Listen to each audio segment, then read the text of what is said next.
మహావిష్ణువు యొక్క వాహనమైన గరుత్మంతుడి గురించి అందరికీ తెలిసే ఉంటుంది. కానీ గరుత్మంతుని యొక్క పుట్టుక గురించి మీకు తెలుసా? ఈ వీడియోలో గరుత్మంతుడు ఎలా పుట్టాడు, మహావిష్ణువుకి వాహనంగా ఎలా మారాడు అన్న విషయాల గురించి మాట్లాడుకుందాం. ఈ వీడియో చాలా ఇంట్రెస్టింగ్గా ఉంటుంది, కాబట్టి స్కిప్ చేయకుండా పూర్తిగా చూడండి.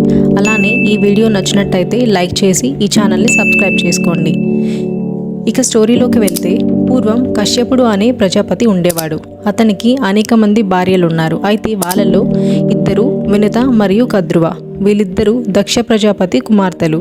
వినత కద్రువల సేవలకు మెచ్చి ఒకనాడు వారి భర్త అయిన కశ్యపుడు ఇద్దరికి ఏం వరం కావాలో కోరుకోమంటాడు. అప్పుడు కద్రువ సమాన తేజస్సు కలిగిన బలవంతమైన 1000 మంది నాగులను కుమారులుగా కావాలని కోరుకుంటుంది. దానికి వినత కద్రువ కుమారుల కంటే బలమైన 2 కుమారులు కావాలని కోరుకుంటుంది. అప్పుడు కశ్యపుడు ఇద్దరికీ సరేనని వరమిస్తాడు. తర్వాత కశ్యపుడు గర్భాన్ని జాగ్రత్తగా చూసుకోమని ఇద్దరికీ చెప్పి అడవికి వెళ్ళిపోతాడు. కొద్ది రోజులకి వినత 2 గుడ్లను మరియు కద్రువ 1000 గుడ్లను కంటారు. దాసీలు ఆ గుడ్లని వెచ్చని పాత్రలో భద్రపరుస్తారు.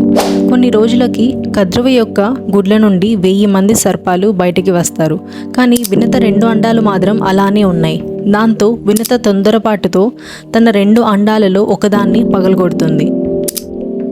ఆ అండంలోంచి పైభాగం పూర్తిగా ఏర్పడి కింద భాగం ఇంకా ఏర్పడని ఒక శిశువు బయటకు వస్తాడు. అప్పుడు ఆ శిశువు సమయం తీరకుండానే తన తల్లి అండాన్ని పగలగొట్టిందన్న కోపంతో ఏ సవతిని చూసైతే అసూయపడావో ఆ సవతి దగ్గరే 500 ఏళ్ళు దాసిగా బ్రతకమని తన తల్లిని శపిస్తాడు. మళ్ళీ జాలిపడి ఈ 2వ అండాన్ని పగలగొట్టకుండా ఉంటే బలవంతుడైన కొడుకు పుట్టి నీ దాస్యాన్ని తొలగిస్తాడని చెప్పి తన తల్లితో కలిసి ఉండనని వెళ్ళిపోతాడు. ఆ శిశువు పేరే అరుణుడు. అతని సూర్యుడి యొక్క రథసారథి. ఒకసారి వినత కద్రువ విహరిస్తూ ఉండగా వారికి ఒక అందమైన తెల్లటి అశ్వం కనిపిస్తుంది. అప్పుడు కద్రువ వినతను గుర్రం ఏ రంగులో ఉంది అని అడుగుతుంది. దానికి వినత తెల్లగా ఉంది అని చెప్పగా కద్రువ అది తెల్ల రంగే, కానీ దాని తోక మాత్రం నల్లగా ఉంది. కావాలంటే పందెం కాద్దామా?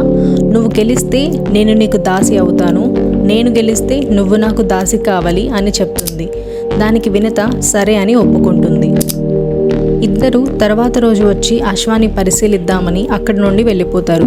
కద్రువ వినతని ఎలా అయినా ఓడించాలి అని తన 1000 మంది కుమారులను పిలిచి అంతా వెళ్ళి ఆ గుర్రం తోక మీద నల్లని వెంట్రుకల్లా అనిపించేలా వేలాడండి. అలా చేస్తే తను వినతకు దాసిని కావాల్సిన అవసరం లేదని మరియు తన మాటని ఒప్పుకోని వారు జన్మేజయుడు చేసే యాగంలో పడి అగ్నిలో భస్మం అవుతారని శపిస్తుంది.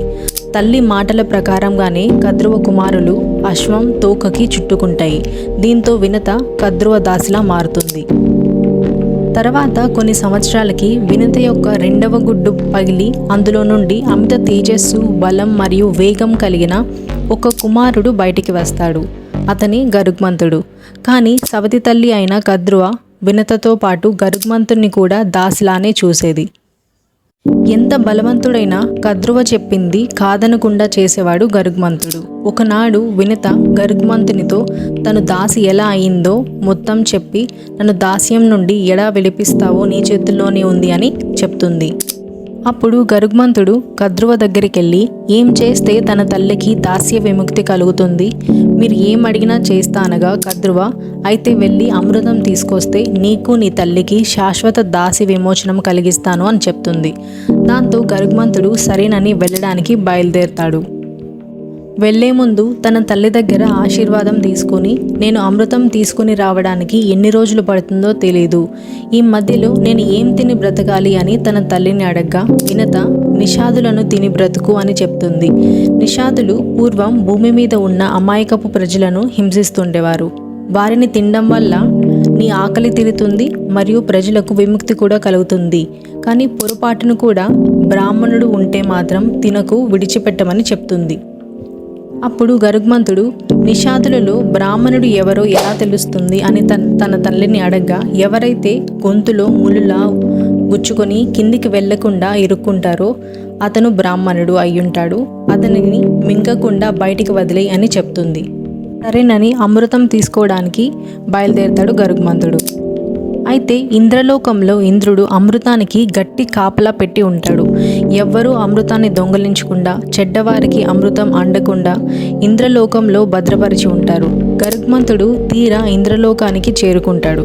గరుగ్మంతుని యొక్క సూర్య తేజస్సుకి, అతని బలానికి అమృత రక్షణ సైనికులు కానీ దేవతలు కానీ అతన్ని ఓడించలేకపోతారు. చివరికి అన్ని అడ్డంకులని దాటుకొని అమృత కలశాన్ని సాధిస్తాడు గరుగ్మంతుడు. ఎవరైనా అమృతం దొరికితే మొదట దాన్ని తాగేద్దాం, అమరులు అయిపోదాం అన్న ఆలోచన వస్తుంది. కానీ గరుగ్మంతుడు మాత్రం ఆ ఆలోచన రానివ్వలేదు. అమృతం కేవలం తన తల్లిని బానిసత్వం నుండి విడిపించడానికి మాత్రమే తీసుకున్నాడు. ఇవన్నీ చూస్తున్న మహావిష్ణువుకి గరుగ్మంతుడిని నిస్వార్థ గుణానికి, పరాక్రమానికి ముచ్చటేసి ఏం వరం కావాలో కోరుకోమంటాడు. అప్పుడు గరుగ్మంతుడు అమృతం తాగకపోయినా చావు రాకుండా ఎల్లప్పుడూ యవ్వనంగా ఉండేలా మీ సేవ చేసుకునేలా వరం ఇవ్వమని అడుగుతాడు. ఆ నిస్వార్థమైన వరానికి విష్ణువు మెచ్చి తన వాహనంగా ఉండమని వరం ఇస్తాడు. ఈ విధంగా గరుగ్మంతుడు విష్ణువు యొక్క వాహనంగా మారతాడు.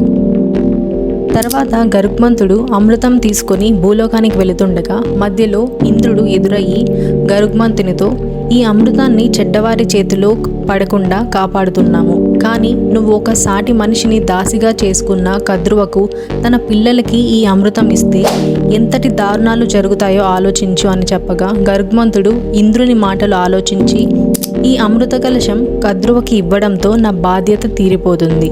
ఆ తర్వాత నువ్వు వెళ్ళి అమృత కలశాన్ని తిరిగి దేవలోకానికి తీసుకెళ్ళమని ఇంద్రునికి చెప్తాడు. ఇంద్రుడు సరేనని గరుగ్మంతుని వెనకే సూక్ష్మ రూపంలో భూలోకానికి వెళ్తాడు.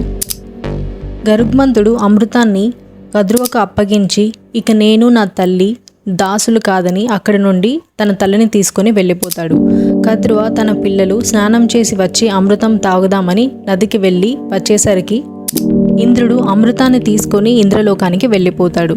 ఈ విషయం తెలిసిన కద్రువ తన పిల్లలు కనీసం అమృతం పెట్టిన చోటునైనా నాకితే అమరులు అయిపోతామని ఆ చోటుని పోటీ పడి నాకగా వాటి నాలుకలు రెండుగా చీలిపోతాయి. అప్పటి నుంచి నాగులకు 2 నాలుకలు ఉన్నాయి అని చెప్తారు. ఈ స్టోరీ కనుక మీకు నచ్చినట్టయితే ఖచ్చితంగా ఈ వీడియోని లైక్ చేయండి. ఇలాంటి మరిన్ని ఇంట్రెస్టింగ్ స్టోరీస్ కావాలంటే కామెంట్ చేయండి. అలానే ఈ ఛానల్ని ఖచ్చితంగా సబ్స్క్రైబ్ చేసుకోండి. Thank you for watching.